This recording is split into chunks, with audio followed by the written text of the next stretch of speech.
Pues buenos días. Muchísimas gracias, señora vicerrectora, querida Catalina. Muchísimas gracias también a Beatriz, a Biel, organizadores de estas jornadas, a mis queridos colegas presentes y en streaming y, por supuesto, a los alumnos. Muchísimas gracias por estar aquí. Bueno, como entre el público hay alumnos del itinerario de teatro clásico, pero también veo a otros alumnos, por si acaso no están familiarizados con determinados temas de cultura clásica, conviene decir y reivindicar, además en un día como hoy, que el teatro griego, el teatro clásico, era un espectáculo atractivo. Un espectáculo atractivo y complejo, muy parecido, por simplificar un poco, a los musicales actuales, que tanto éxito tienen.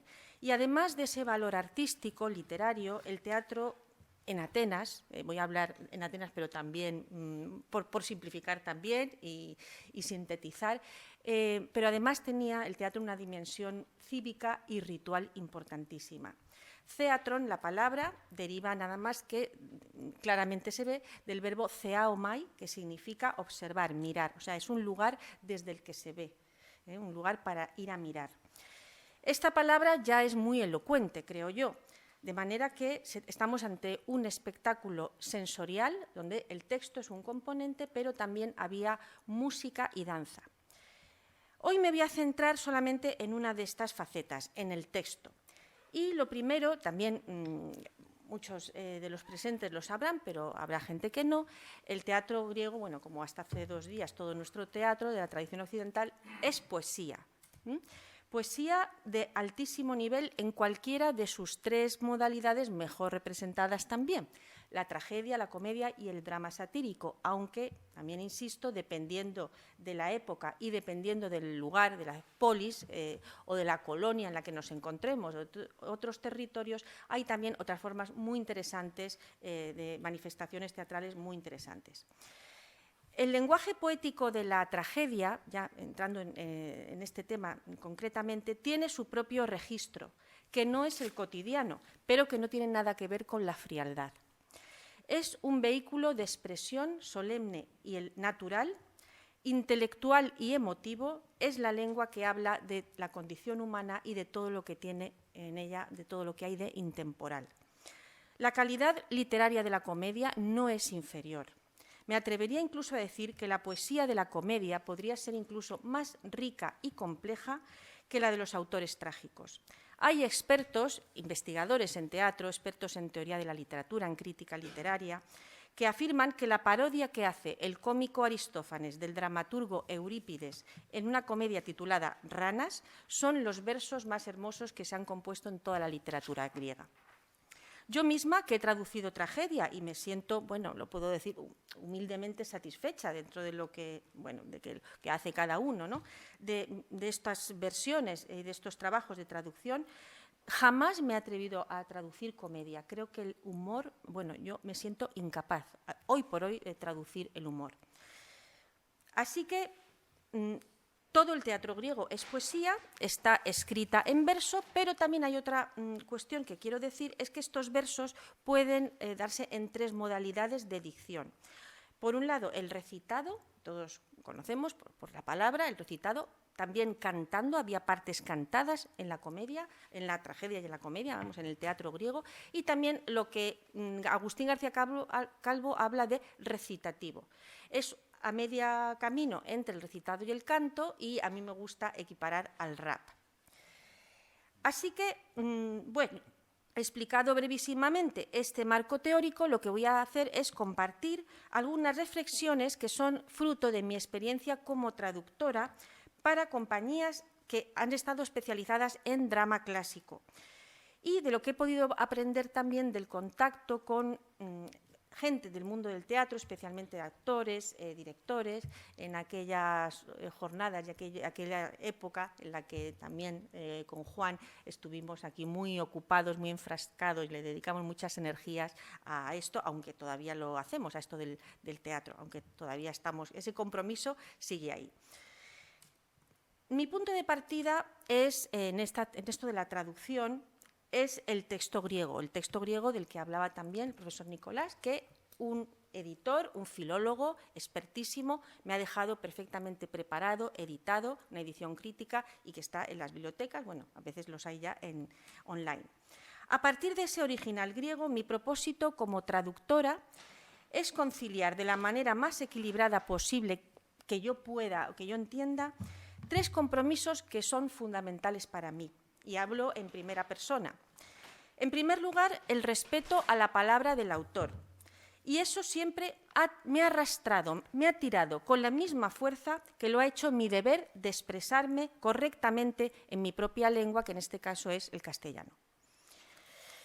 En segundo lugar, mi otro impulso es la inquietud por transmitir la altura poética del original, en el mayor grado posible, claro, y con la convicción, además, de que mucha de esa belleza, si yo soy capaz de rescatar alguna, se va a quedar por el camino. Y en tercer y por último lugar, la preocupación por ofrecer un producto que refleje la belleza, la elegancia y la solemnidad del texto griego, pero también naturalidad, calidez y energía, tensión. Mi finalidad, y en eso me han ayudado, y también yo me he dejado aconsejar mucho por los directores y los actores, de que ya también reivindican, incluso cuando hablas con la gente del teatro, reivindica también su papel de autores de la obra, es ofrecer un producto literario que resulte audible, inteligible, agradable, poético y capaz de conmover al espectador. Y de ahí el título un poquito largo de esta intervención. Con estos mimbres me enfrasqué en las 4 versiones que he realizado, que han sido Áyax de Sófocles en 2002, Antígona de Sófocles en 2004, Electra de Sófocles en 2006 e Ifigenia en Áulide de Eurípides en 2007.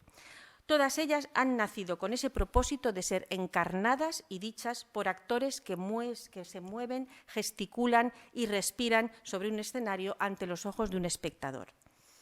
Por principio, el traductor es un garante, como un notario de una palabra, de la palabra de un autor, en este caso de un autor muy antiguo, en nuestros casos, de un autor muy antiguo cuyo prestigio, el prestigio de ese autor, es lo que justifica y explica la presencia del espectador en el espacio escénico.